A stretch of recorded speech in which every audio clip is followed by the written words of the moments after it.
Estudiando la órbita de Marte alrededor del Sol, Johannes Kepler descubrió que su trayectoria solo se podía explicar si el planeta se desplazaba a lo largo de una elipse. Esta fue la primera de las 3 leyes de Kepler. Seguro que recordarán que Tycho Brahe tenía su sistema del universo.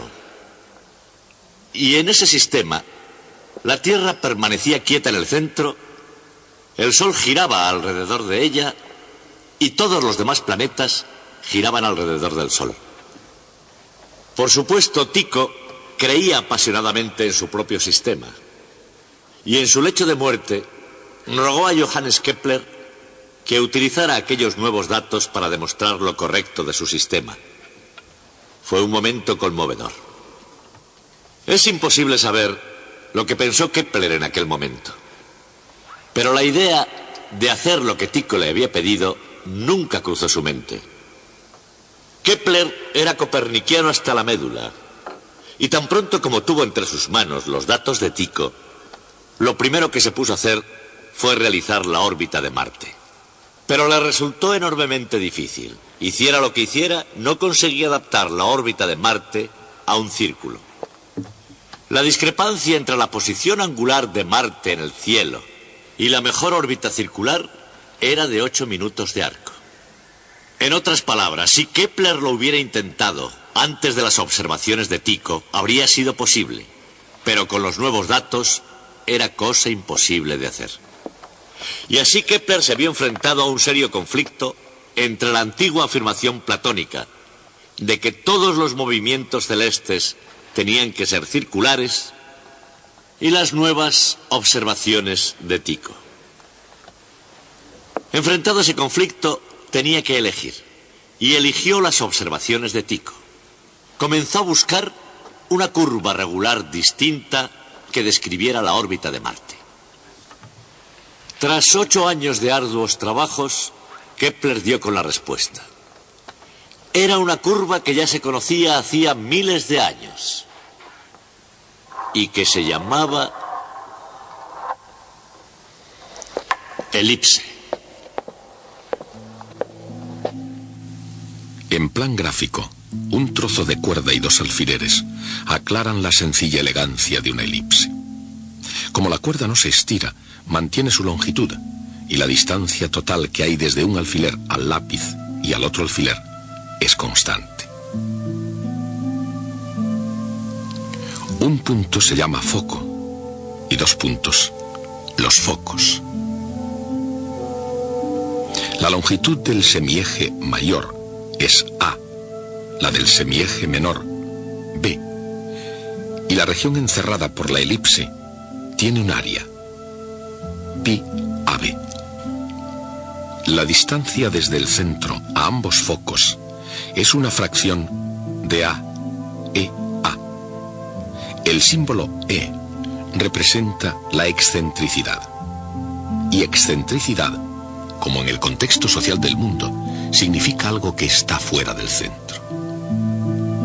Así, si E se reduce a 0, es decir, cuando no hay excentricidad, el resultado es una figura perfectamente redonda. Es una elipse llamada circunferencia. Pero cuando E aumenta, la elipse se vuelve cada vez más excéntrica y cada vez más achatada. Focus viene del latín chimenea y fue aplicado a la elipse por primera vez por un hombre que se hizo conocido con el nombre del matemático errante. Su nombre era Johannes Kepler. Kepler veía en el Sol la mayor chimenea del universo. Sin embargo, en su vida emocional, sobre todo cuando era niño, hubo muy poco calor. El padre de Kepler, un soldado raso, mercenario, abandonó pronto a su familia. Más tarde su madre fue procesada por ejercer artes de brujería. Lo que no se sabe es si Kepler, senior, huyó porque ella pudo haber sido una bruja. En ausencia de su padre, Johannes fue visitado constantemente por la pobreza y pese a los pretendidos hechizos de su madre, también por la enfermedad. Sus antecedentes son todo un reto a muchas de las contemporáneas nociones de herencia y medio ambiente. Aunque Johannes Kepler mostrase la destreza y curiosidad de un genio matemático, parecía un candidato muy poco probable para resolver ciertos problemas fundamentales del universo. Al comienzo de su carrera, Kepler se dedicó a la enseñanza en un colegio de Graz, cerca del río Mur, al sudeste de Austria. Pero, como muchos otros antes y después de él, encontraba la enseñanza más frustrante que gratificante. Así que se esforzó con modelos geométricos de los movimientos planetarios, pero pronto se dio cuenta de que sus datos astronómicos no eran suficientemente fidelinos.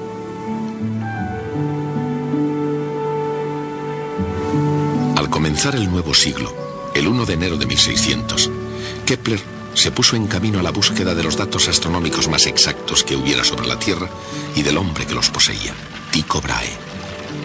Nacido en una clase social bastante despreocupada, Tycho sorprendió a la nobleza danesa por su decisión de hacer algo que mereciera la pena. Su pasión por la astronomía se convirtió en su razón para vivir, y los últimos 38 años de su vida dibujó los mapas de los cielos con extraordinaria precisión. Nadie en el mundo apreció mejor que Johannes Kepler el valor potencial de aquellas observaciones de Tycho. Para él, esos datos eran la llave imprescindible para abrir la puerta del universo y para revelar lo que él llamaba los secretos de los cielos. Pero con gran consternación por parte de Kepler, Tycho sabía guardar un secreto, así que tuvo que esforzarse durante casi 2 años sin contar con los valiosos datos de Tycho. Después, el 24 de octubre de 1601, se interpuso el destino. Las palabras de un Tycho moribundo fueron: «No dejéis que parezca que he vivido en vano». La familia del danés retuvo los datos, pero Kepler se las arregló para que se hiciesen realidad los últimos deseos de Tycho. Para hacer avanzar más la ciencia que la ética, Kepler robó el material.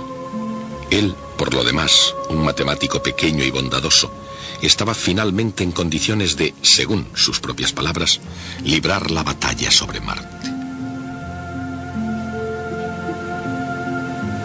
Marte, el planeta rojo. Marte, un primitivo dios romano de la agricultura y de la guerra. Marte, poderoso y misterioso a lo largo de los años. Según el concepto del mundo antiguo, donde la Tierra estaba en el centro del universo, los planetas se movían en epiciclos. Y a veces, como en el caso de Marte, los epiciclos eran irregulares.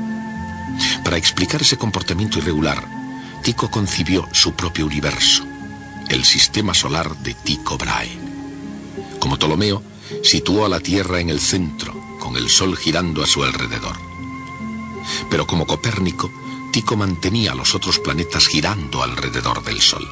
Aunque el sistema solar de Tycho se adaptaba a las apariencias más sencillamente que el de Ptolomeo, Kepler abrazó apasionadamente las opiniones de Nicolás Copérnico. Esto no fue solamente un punto de vista impopular. Galileo sería procesado en Roma por compartirlo.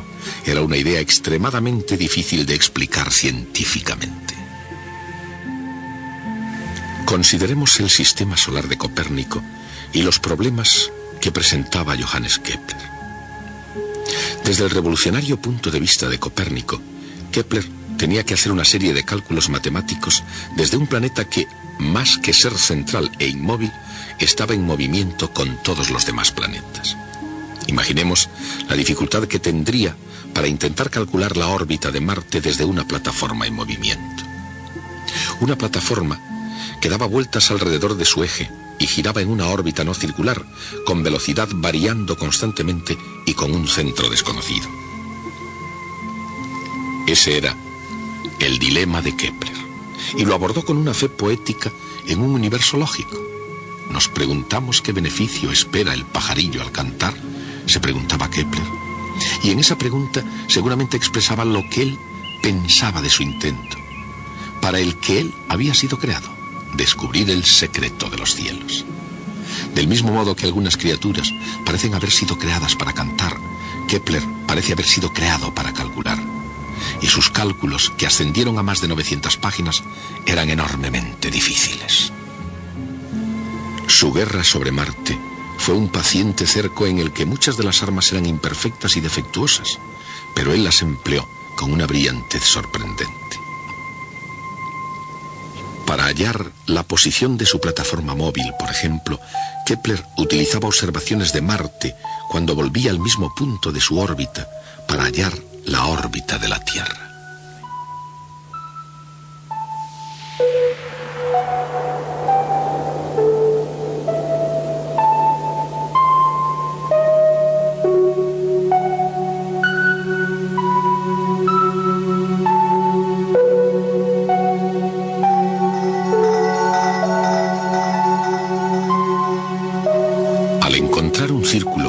Aunque no estuviera completamente centrado en el Sol, Kepler dio un paso en la dirección correcta. Así ahora, una vez más, abordó el problema de Marte. Incapaz todavía de hallar su trayectoria exacta, se las arregló para hallar algo sugestivo en su velocidad irregular. Marte se movía con más rapidez cuando estaba más cerca del Sol y más despacio cuando estaba más lejos. Y esa llegó a ser la segunda ley de Kepler. Pero todavía no había encontrado su primera ley. Aproximadamente cada 2 años el Sol, la Tierra y Marte se encontraban en oposición. Es decir, la posición de Marte es la misma vista desde la Tierra o vista desde el Sol. Con otra observación, 1 año de Marte más tarde, Kepler ya pudo triangular un punto exacto en la órbita de Marte.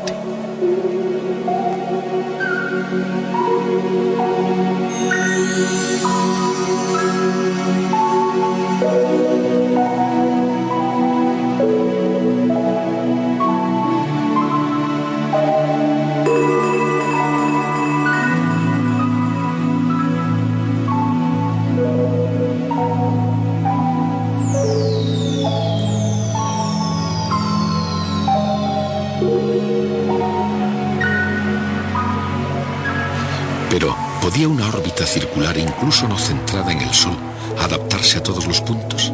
Casi, pero no totalmente.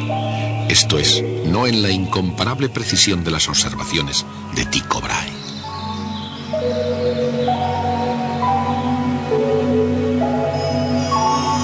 Entonces, ¿qué curva describía la órbita? La respuesta a esa pregunta reveló el secreto de los cielos. Se exigía una órbita ovalada, con el Sol en un foco, un círculo ligeramente deformado.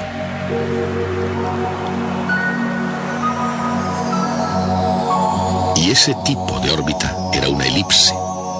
La elipse conocida por los antiguos griegos y finalmente descubierta de nuevo en los cielos por Johannes Kepler, puede verse de cuando en cuando, justamente aquí en la Tierra. Es simplemente cuestión de contemplar las cosas en la perspectiva correcta. Cualquier círculo visto oblicuamente aparece como una elipse. Los griegos conocían la parábola y la hipérbola tan bien como la elipse. Al cortar un cono con un plano, producían unas curvas llamadas secciones cónicas. Si el plano de corte es perpendicular al eje, la sección es una circunferencia. Si el plano está inclinado, la circunferencia se convierte en una elipse.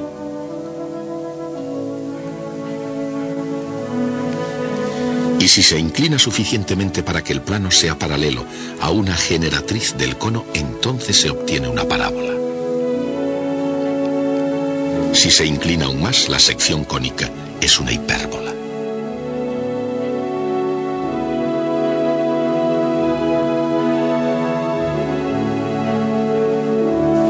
Los antiguos griegos eran notablemente habilidosos para los juegos geométricos.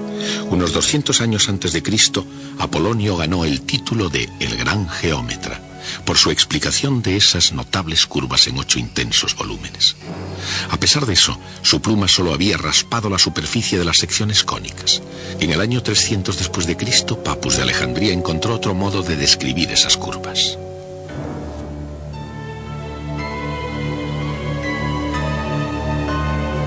Un punto en movimiento traza una sección cónica cuando su distancia desde un punto fijo o foco tiene razón constante con su distancia desde una recta fija, la directriz. El cociente de esas distancias es la excentricidad, E. En una elipse, este cociente es menor que 1 y muestra lo alejado que se encuentra el foco del centro.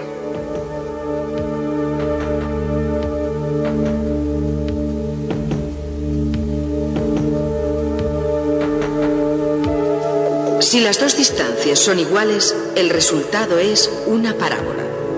Es una sección cónica con excentricidad igual a 1.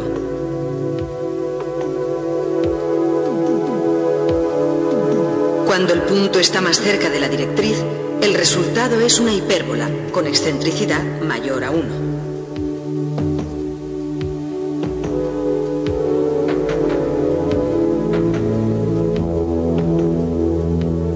Las tres secciones cónicas comparten una propiedad común y las tres se pueden expresar por una misma ecuación algebraica, una ecuación que es útil para estudiar el movimiento planetario.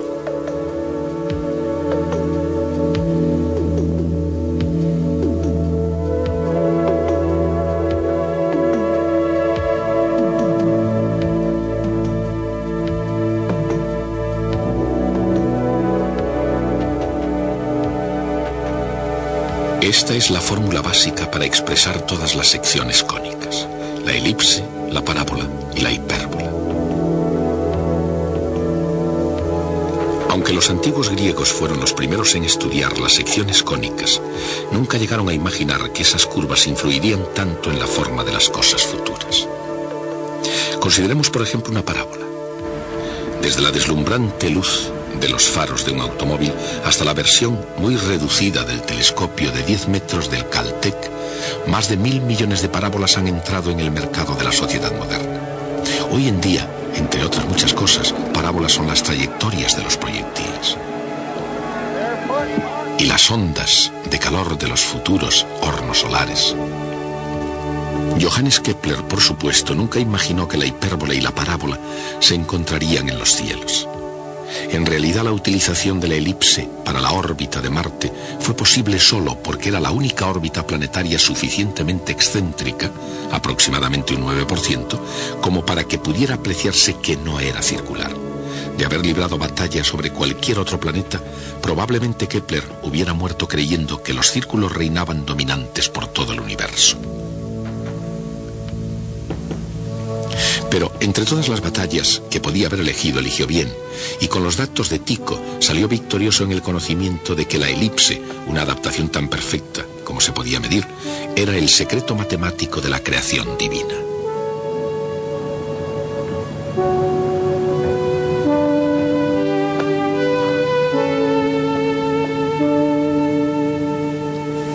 Después de pasarles en revista como trofeos de la guerra sobre Marte, estos secretos se revelaron como las tres leyes de Kepler. La primera ley de Kepler establece que cada planeta se mueve en una elipse con el Sol en un foco.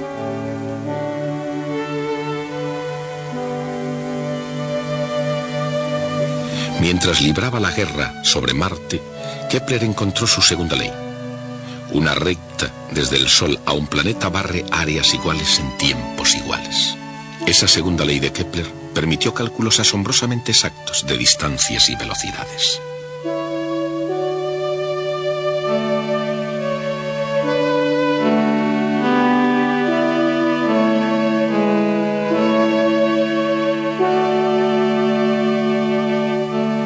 Su tercera ley surgió 10 años más tarde. Establece que el cuadrado del período de un planeta es proporcional al cubo de la longitud del semieje mayor. Y eso revela una conexión entre los movimientos de diferentes planetas.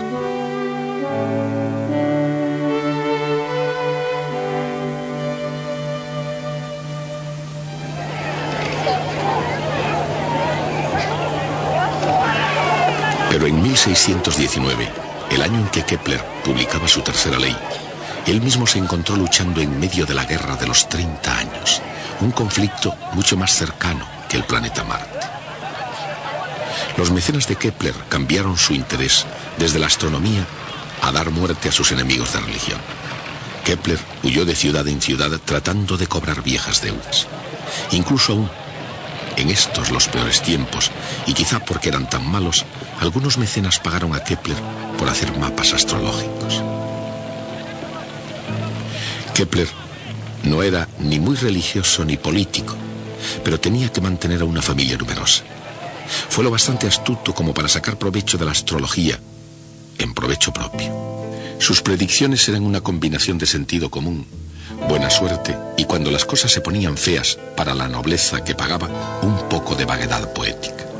En su libro La armonía del mundo, Kepler escribió: ante tal plenitud de concordancia entre mi trabajo de 17 años sobre las observaciones de Brahe y mi presente estudio, al principio creí estar soñando.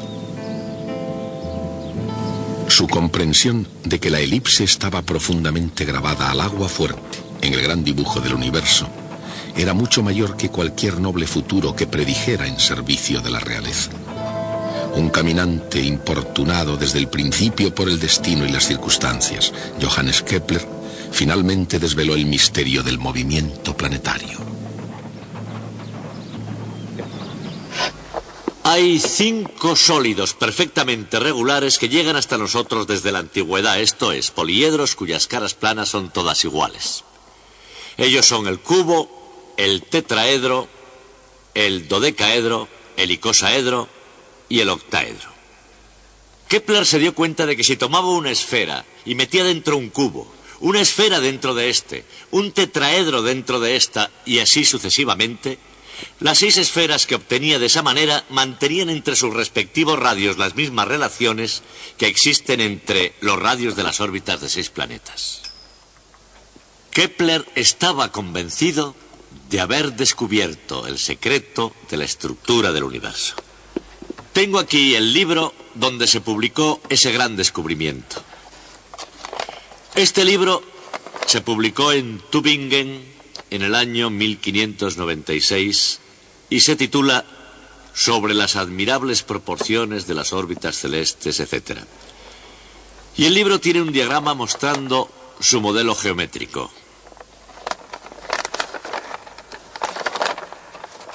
Aquí lo tienen.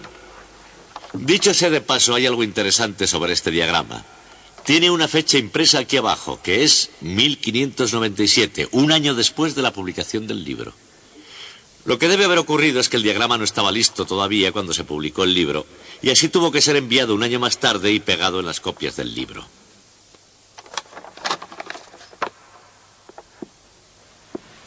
Evocando este episodio, tendemos a pensar que esa imagen de Kepler de un cielo lleno de cubos y tetraedros, etc., es curiosa y más bien ridícula. Me gustaría por un momento tomarla absolutamente en serio y ver qué pasaba realmente.